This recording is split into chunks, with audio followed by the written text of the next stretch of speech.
What's up, guys? Is this a beauty or what? This is the brand new Smith Wesson Model 19 Classic. So before I get into this one, I want to give a quick shout out to Smith Wesson customer support. I ordered this gun online, and when I picked it up, I was in a rush. I did not do a good job of inspecting this gun. And when I got back home, I noticed there was some rust and worn finish in various spots around the gun. Definitely my mistake for not carefully inspecting it. So I reached out to Smith & Wesson to see if they could do anything, and literally no questions asked. They told me to send it in, and just a few weeks later, I got it back, and they completely refinished the entire gun. So I just want to mention that off the bat and say, because of that, I'll definitely be buying more Smith & Wesson revolvers in the future. So not only they have good customer support, but they make a fine revolver as well. Now, I have not shot this yet, but you can tell that the craftsmanship is just on another level. Some of you may have seen my Kimber K6S video from about a year ago, and that's been a great gun, but lately I've really been wanting more of a range revolver. And I thought about the 686, but I think the L frames are just a little bit too big. And really the K frame, I think, is just the perfect size. And I really feel the Model 19 just does not get as much attention as other revolvers, so I wanted to show this one off in particular. And that may partly be because the gun was discontinued in 1999 and then reintroduced in 2018 with minor changes. I think some of those changes include a non-pinned barrel, and of course the trigger lock over here. And I think they also rounded off the grip in the frame itself. So I think previously this part of the frame would fit flush with the wood grip, but you can see it kind of gets recessed in there a little bit. So just some minor changes like that. The one improvement though is that I heard that the older K-frames had a higher risk of the forcing cone being cracked from magnum loads, which may be a reason why the L frames have been a little more popular. But now apparently they improved the strength of the frames, and that is no longer a risk. Now, when it comes to the Model 19 in particular, I've always considered this sort of like the Glock 17 of revolvers. And that's partly because this was a very popular law enforcement sidearm for about 40 years, roughly from the 50s through the 80s. And the one thing I really like about the Model 19 in particular is the large squared off wood grip. You can see this grip design is tapered a bit in thickness, so what that allows you to do is find the right position for your hand to get that right feel, and also get the right length of pull on that trigger. Also, the one thing I like about this squared butt design is that it gives you a lot of thickness towards the bottom for your left hand to have a lot to grip onto. Speaking of the triggers, Smith & Wesson really does not mess around with triggers, especially when it comes to the revolvers. And for those who have seen my K6S video, I spoke very highly of the trigger on that gun, but this is on a whole different level. It's still obviously going to be a long and heavy trigger pull, as it is a revolver, but it is extremely smooth and no grit and extremely linear. So I'll show you what that looks like right now. Of course, it's kind of harder to do without using the power crease of my finger, but it is very easy to pull back. And in single action, you almost literally just tap that trigger and the hammer goes forward. I mean, there's barely any movement or barely any resistance. I'll show you that one more time. It's absolutely incredible. Moving up on the frame, the cylinder release is really nice as well. You just push in as you would on any Smith & Wesson. And I noticed it just takes a little more pressure to release that cylinder, to push it through, than it does for the Kimber, for example, but it's still not bad at all. I find it's just easier to put pressure more towards the front and the back to get that released. And the plunger is a really nice length as well. You shouldn't have any issue hitting it, going for a reload, and it also shouldn't give you any trouble ejecting the brass.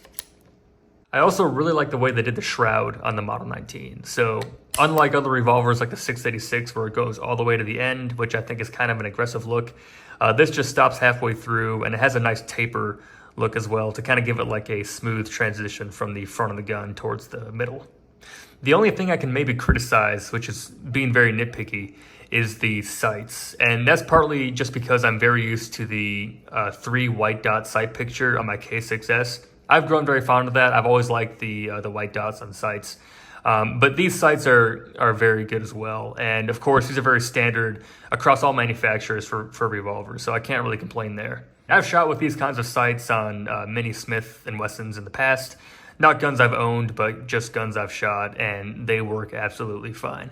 So that's enough of me talking. I am super excited to shoot this. I'm about to head to the range and show you guys a little footage of how this shoots.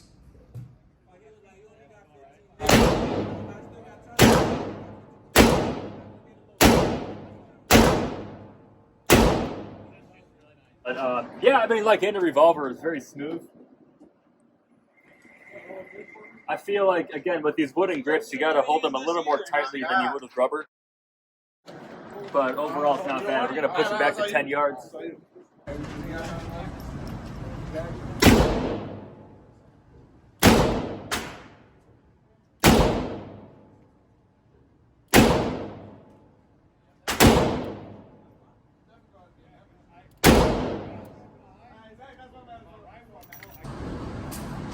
Just shoots on it.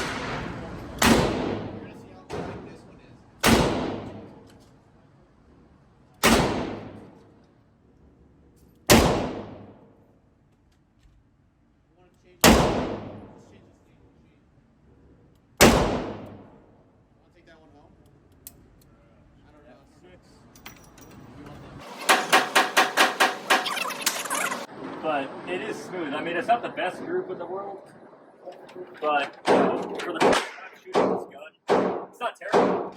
I feel like if you put in your effort, you do your part, the gun definitely holds up its end of the deal. So that's really not bad at all. We'll do a little more shooting. Same target.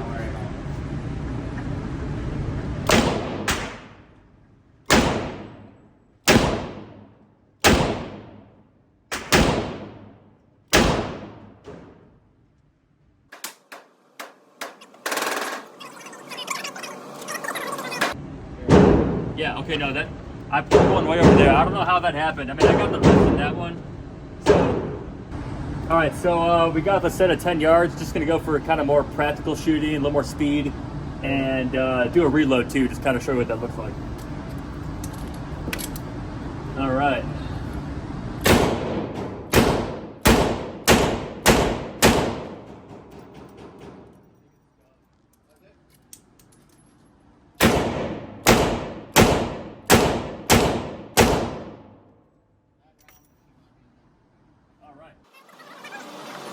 For some reason, I'm trending right. I don't know why. Let's go. Oh, that's kind of far away. I mean, you vote left, you trend right. What the heck? Typically, when I miss left, like, you know, most right-handed shooters. Could be a way I'm looking at the sights, but overall, I mean, it's not terrible. Or shoot a little bit faster. I think typically bigger targets kind of gives your eye a little more something to focus on, so it kind of helps you stay laser on that same point. So that could also be why the grouping's not really, you know, too bad there. But let's try that again. I'm gonna try to speed up the reload. You know, of course, with the revolver, you gotta line up 6 things with 6 holes instead of just one thing with 1 hole, you know, like on a striker fire. I don't know where you've been hanging out, but You got that one ready to go. Then we're gonna go. Let's try that again.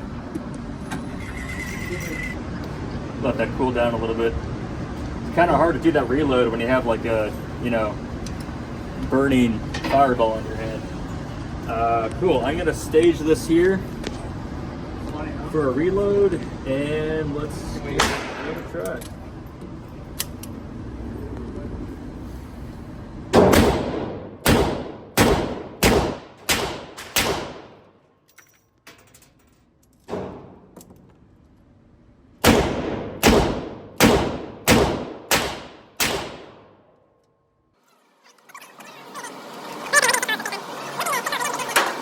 Yeah, I don't know why.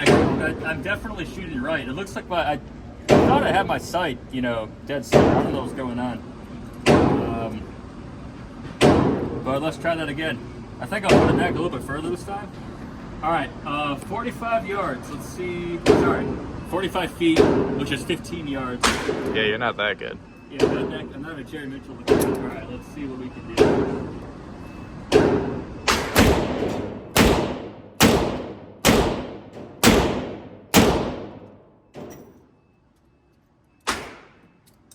Man, that cylinder's getting really hot.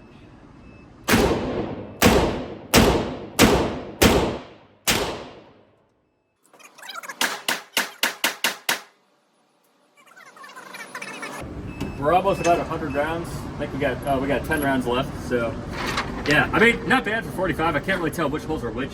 You can see a couple of outliers there. But I might slow it down just to see what's going on, because I don't know why these are going right. But in any case, it's pretty consistent.